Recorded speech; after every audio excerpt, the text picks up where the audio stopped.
Assalamualaikum warahmatullahi wabarakatuh. Alhamdulillahirabbil alamin. Wassalatu wassalamu ala asyrofil anbiya wa mursalin wa ala alihi wa sahbihi ajmain, amma ba'du.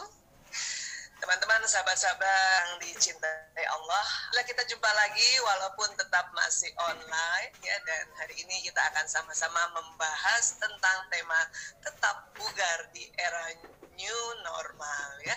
Baik, seperti biasa mohon izin saya akan dibantu dengan slide ya, supaya lebih mudah kita memahami tentang tubuh kita dan tentang otak kita seperti biasa ya.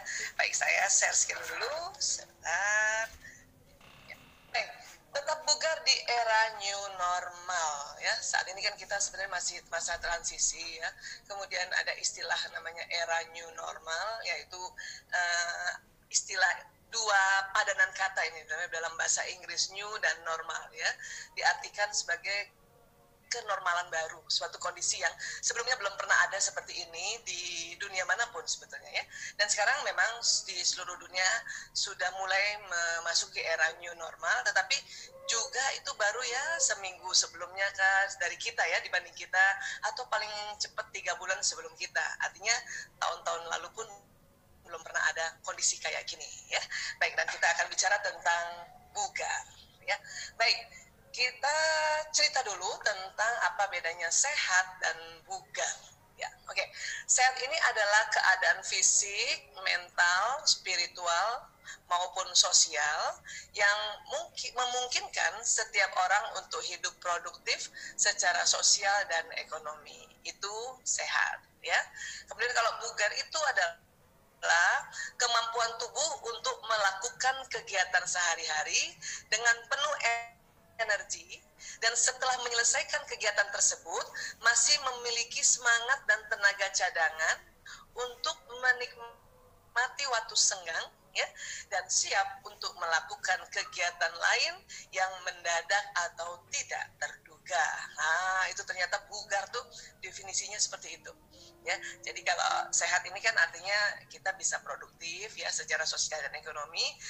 Bugar ditambah lagi kita masih punya cadangan, jadi habis mengerjakan sesuatu masih punya cadangan tenaga dan masih bisa juga menikmati waktu senggang ya.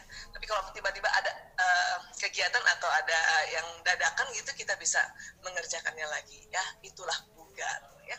Baik, dan kadang-kadang sehat dan bugar ini harus menjadi satu juga ya.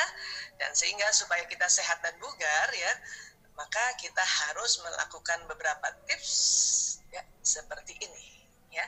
Jadi agar tetap bugar dan sehat juga tentunya ya, kita harus cukup minum, cukup makan, cukup tidur, dan cukup gerak ya. Mungkin beberapa kali saya dulu ya sebelum ada pandemi ini, saya sering menceritakan atau mengucap seperti ini ya. Di cukup minum ini ya, patokannya adalah kebutuhan air kita itu berat badan dibagi 30 ya. Karena masing-masing orang beda-beda berat badannya, maka sebagai kebutuhan minimal air minum itu juga beda-beda ya. Walaupun nggak terlalu besar lah bedanya ya. Katakanlah ada orang yang berat badannya 60 kilo kemudian dibagi 30 berarti dapat angka 2. Artinya minum air putihnya minimal 2 liter per hari ya. Yang 60 kilo lebih ya berarti 2 liter lebih ya, yang 70 ya berarti 2 liter lebih gitu ya. Dan kalau yang masih imut misalnya 30 kilo ya berarti 1 liter ya minimal sehari. Dan mungkin yang lebih besar bisa 90 kilo berarti perlu 3 liter. Oke. Dan cukup makan ini yang dimaksud adalah seimbang antara karbohidrat, protein, lemak, vitamin, dan mineral. Ya, artinya sebisanya semua komposisi itu ada ya, walaupun kita tidak terlalu banyak dan juga tidak terlalu kurang. Makanya dikatakan cukup makan. Okay? Cukup tidur ini ya memang katanya idealnya 8 jam ya. Tetapi setiap orang itu kebiasaannya ya beda-beda. Ada yang 6 jam juga cukup, terutama ibu-ibu ya. Ya, ada yang mungkin 5 jam ya dia cukup. Oke. Tapi remaja laki-laki itu memang butuh waktu yang lebih lama lagi ya, karena memang mereka punya desain otak yang berbeda dengan kita ibu-ibu ya. Dan cukup gerak ya, cukup gerak itu adalah selain aktivitas sehari-hari, kita diminta sebetulnya punya aktivitas olahraga ringan yang teratur sebetulnya. Cuman saya paham kalau kita ibu-ibu susah banget olahraga yang teratur ya.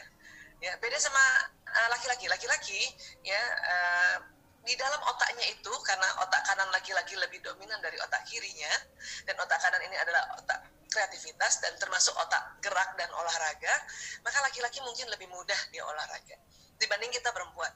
Ya. Kalau ada perempuan yang rajin olahraga setiap hari dan teratur, itu betul-betul tekad baja dan dia kerja keras. Ya.